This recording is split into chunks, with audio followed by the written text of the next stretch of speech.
Coming up on Network Africa, at least 31 people killed by severe floods sweeping across northern Sudan.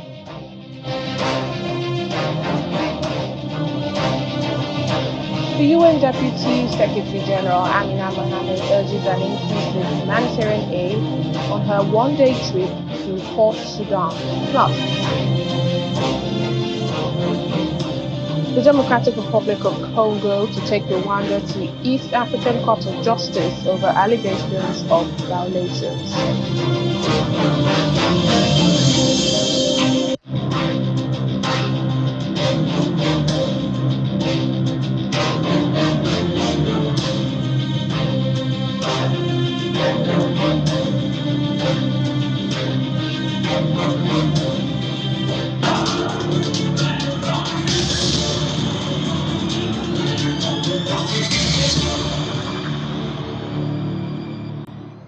Hello and welcome to the program today. I'm Layo Olarinde. We begin in Sudan, where at least 31 people have died as floodwaters sweep through many communities and villages in northern Sudan.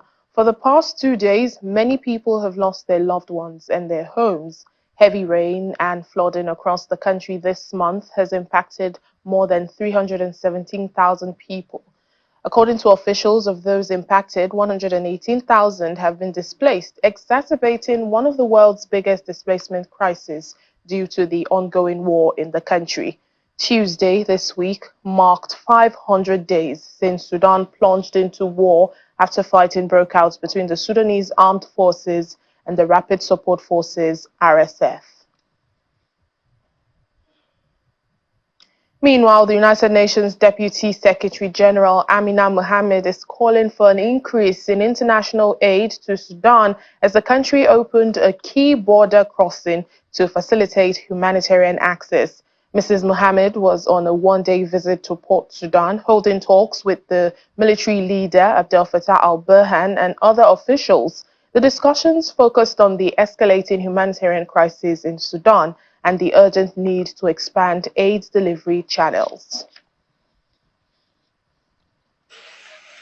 The United Nations Deputy Secretary General, Mrs. Amina Mohammed, arrives the airport in Port Sudan and is welcomed by the Sudanese women and government officials who gift her flowers. Accompanied by Ramtani Lamara, the personal envoy for Sudan, as well as the resident coordinator for Sudan, Clementine Nkweta Salami, and senior officials from the World Food Programme, UNHCR, and UNICEF, Mrs. Amina Mohammed is here in the Red Sea state of Sudan to press for more focus on strengthening humanitarian efforts in the country.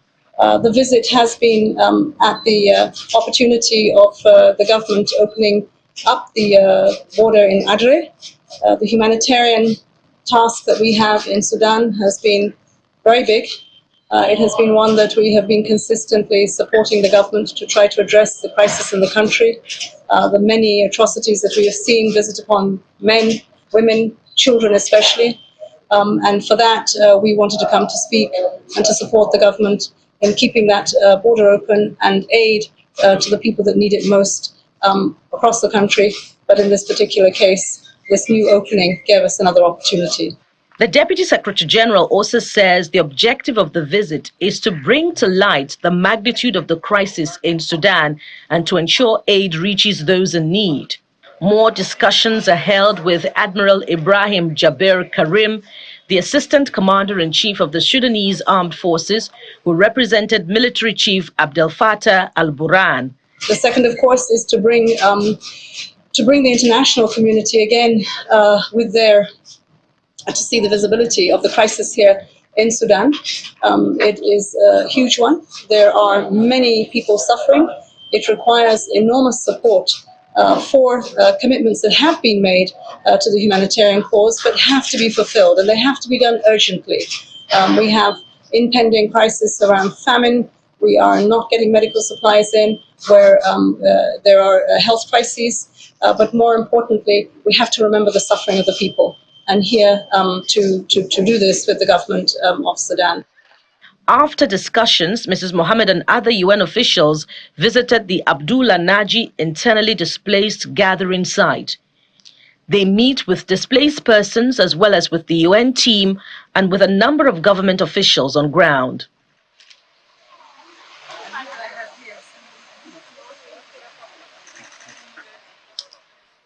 The United Nations estimates that over 20 million people in Sudan, nearly half the population, need humanitarian assistance. The conflict that began in April 2023 has displaced millions, disrupted essential services, and fueled food insecurity.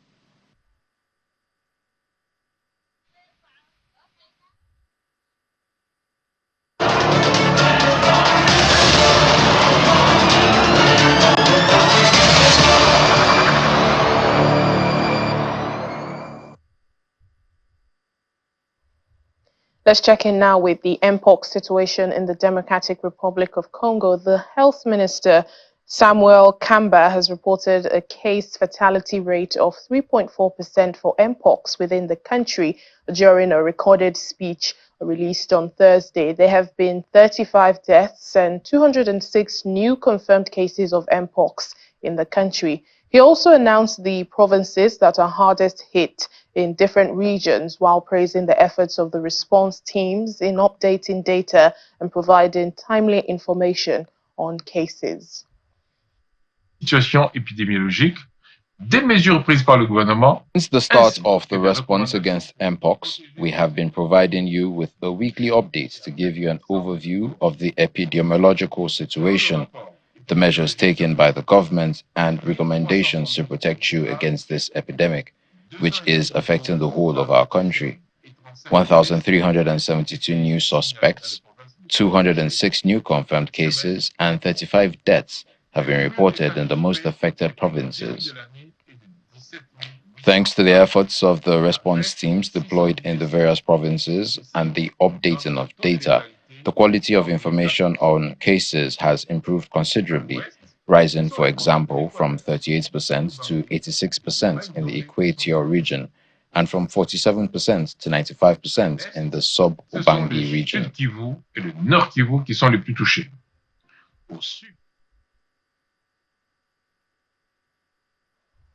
Away from health matters in the DRC, the country is vowing to take Rwanda to the East African Court of Justice for what it calls violation of its sovereignty, committing atrocities against civilians, and breaking international law in the ongoing conflict in eastern Congo.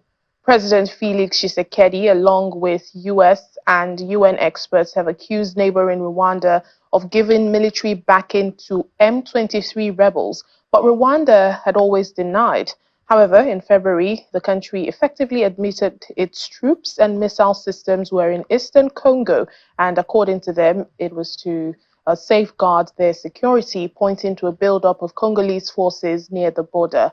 The case is expected to hold on the 26th of September in Arusha, Tanzania, where the East Africa Court of Justice is based.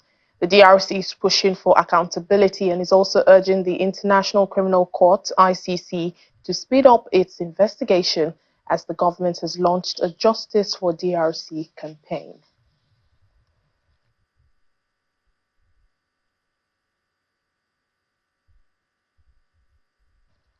Stories now on bilateral relations. Senegal's Foreign Minister Yassine Fall has met with her Russian counterpart Sergei Lavrov in Moscow. Speaking during the joint news conference, Senegal's foreign minister said the two countries hoped to increase collaboration on mineral exploration, energy, agriculture, scientific research, formation of hydrocarbon workers, as well as fisheries. She also noted Senegal's advocacy for a peaceful solution to conflicts in the Sahel region, as well as the Russia-Ukraine crisis.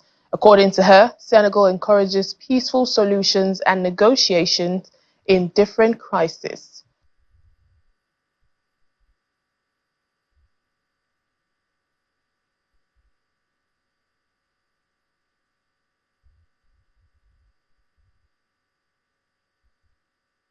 And speaking of Russia, the country is withdrawing 100 of its paramilitary officers from Burkina Faso to help in the war in Ukraine. They are part of about 300 soldiers from the Bear Brigade, and that's a Russian private military company who arrived in the West African nation in May to be able to support Burkina Faso's military junta. Well, on its Telegram channel, the group said its forces would return home to support Russia's defense against Ukraine's recent offensive in the Kursk region. Now, their fears the pullout could embolden Islamist insurgents in Burkina Faso, who recently killed up to 300 people in one of the biggest attacks in years. Burkina Faso has since 2015 suffered regular jihadist attacks with more than 2 million people displaced in what the aid groups call the world's most neglected crisis. The junta under interim president Captain Ibrahim Traoré, who came to power in a coup in September 2022, promised an end to the attacks, but he has struggled even after seeking new security partnerships with Russia. Welcome back to the program. Thank you for staying with us. We continue in South Africa. The number of business liquidations in the economy decreased by 5% year-on-year in July 2024. This represents a decline in 7 liquidations, dropping from a total of 140 in July 2023 to 133 in July 2024. Of the 133 liquidations recorded in July 2024, 13 were compulsory, while 120 were voluntary. Principal Survey Statistician at Stats SA, Onika Mushwana, explains further. 133 liquidations recorded in July 2024 include 13 compulsory liquidations and 120 voluntary liquidations. Broken down by the type of institution, 76 companies and 57 close corporations shut their doors in July 2024. The number of company closures decreased by 2 cases year-on-year. The number of liquidations by close corporations declined by 5 cases over the same period. In the first 7 months of 2024, the number of liquidations decreased by 5.3% compared to the first 7 months of 2023.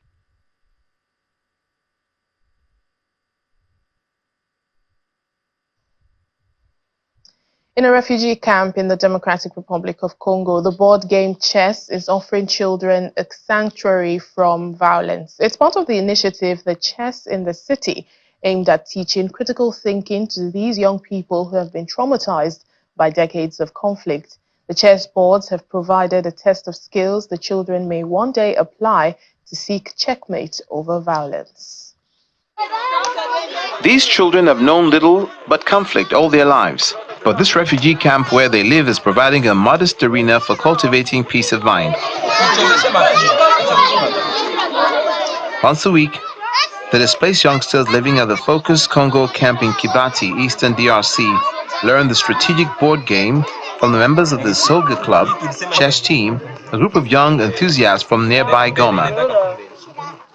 The Chess in the City initiative, founded by 24-year-old Akili Bashigi Rwanda, aims to use the cerebral game to provide an outlet and teach critical thinking to children traumatized by decades of violence in the unstable region.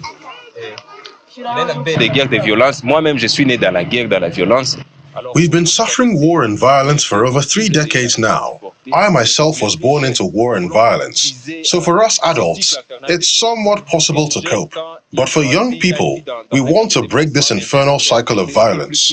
Firstly, by occupying their minds, because chess eliminates stress. It manages stress. It gives people the opportunity to find peaceful solutions to problems. So that's why we're much more interested in them, so that chess can bring peace, and so that they can rediscover themselves, rediscover logic. Lacking even tables, the makeshift outdoor chess classes see the boards covered in a thin layer of plastic simply placed on the dirt, as the coaches teach the children how the pieces move and let them apply the lessons through practice matches.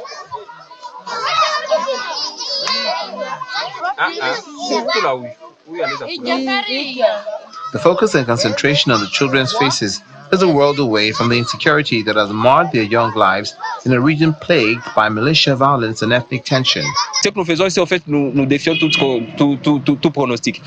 What we do here is we go against all odds. When I proposed the idea to the club in particular, it was like madness. How are we going to teach the children living in the displaced persons camps to play chess?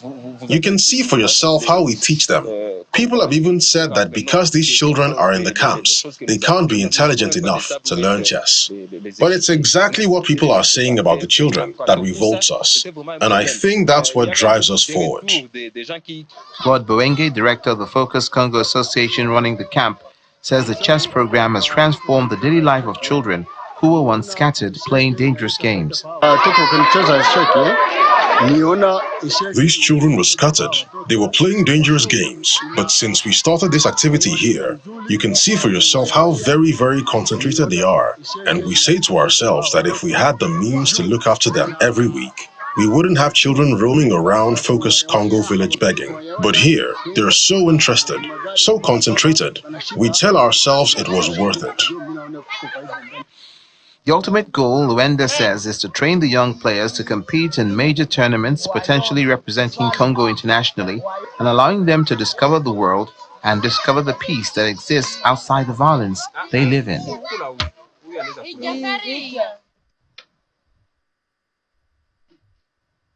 Here in Nigeria, as the country continues to grapple with the present economic challenges, about 200 rural women, farmers and youths have benefited from the initiative of a non-profit making Imo-based women and youth empowerment organization. According to the organizers of this initiative, which took place in Ihete, Uboma local government area of Imo State, the organizers say the program tagged Project Mount is to contribute their own quota to the reduction of high unemployment rate and economic hardship in the society by offering support to rural women, youths and farmers to boost, establish or re-establish their trade, skills and farming. Rural women, youths and farmers from various autonomous communities in Uboma local government area of Imo State are present here to be a part of the Project Mount initiative of the Ike Odome Foundation. These beneficiaries, who have been carefully selected, will be given monetary support for their businesses, especially in farming. They will also be given opportunity to access interest-free revolving loans to the tune of 100 million naira. The coordinator, Ike Odome, who speaks virtually to the beneficiaries, gives the reason behind this initiative. The idea behind this initiative will Women the buying in power. How can we help? The word mount means to climb. Some of the facilitators also share more insight about the empowerment initiative, explaining that 200 women will go home with 100,000 naira each, while 40 youths will go home with 500,000 naira each. Project Mount is actually a project or initiative of the Ike Odeme Foundation aimed at empowering women, girls and youth to become financially independent, self-reliant, and also to acquire skills in their various areas of interest. Part of Some of the beneficiaries express happiness for this magnanimity. I wish them long life, prosperity. May God bless them, continue to prosper them and cover them in the name of Jesus. And now, I'm going to invest and put it in the rice farm so that in the next 4 months, which I will start harvesting, I will not bring enough rice that I will package and to make feeding the cost of reduce the poverty in our community and the Hitoboma at large. In line with that, According to the organizers, this is the first stage of the Project Mount. The second stage will commence in no distant time, where more youths and women will be accommodated. Iyitope Kutai, Channels Television News.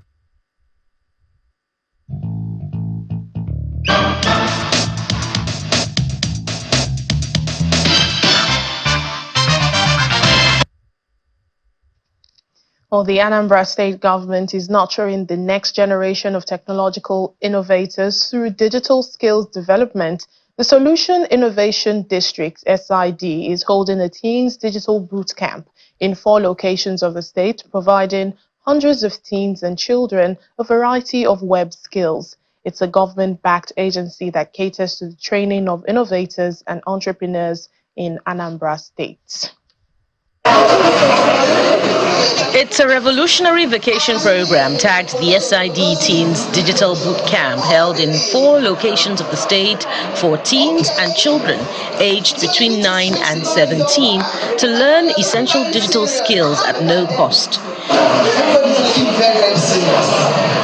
The program is handled by Solution Innovation District SID, the agency of the state government that caters to the training of people on ICT, innovation and business incubation.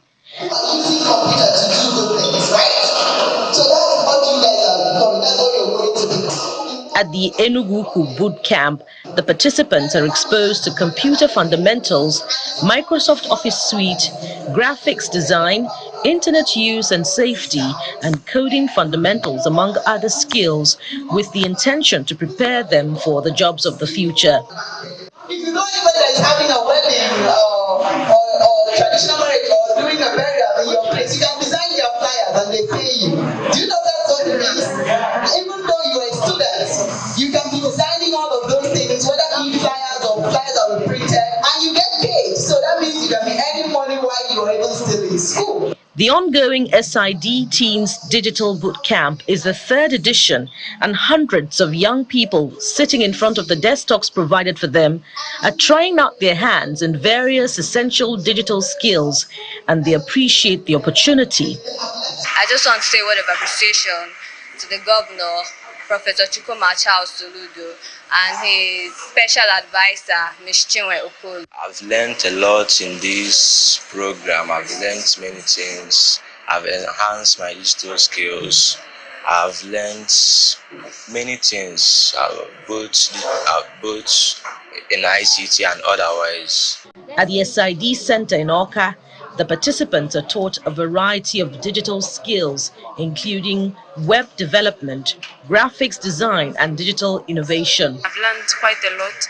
I'm about entering the university, so I won't be made to rely solely on my parents, since I can be able to make flyers for people and make my money myself. For the special advisor to the governor on innovation and business incubation, the program is done every holiday at no cost, as the governor, Professor Chukwuma Soludo, is nurturing the next generation of tech innovators for a digitally driven Anambra state. This is our way of actually bringing young people on board the technology train. Mr. Governor has the grand agenda of raising the Anambra digital tribe, which is the young people who are competent in various digital skills, such that they are competitive at home, productive at home, and exportable abroad. And so during this long vacation and during all holidays, since we moved into the SID permanent site. The bootcamp, aside grooming future tech leaders of Anambra State, is part of an intentional move of the state government to equip the youth with skills needed to thrive in the digital age.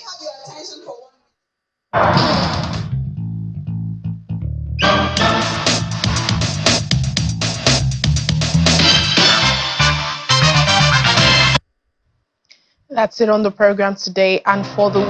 Thank you so much for watching. I'm Layo Olarinde. Have a lovely evening.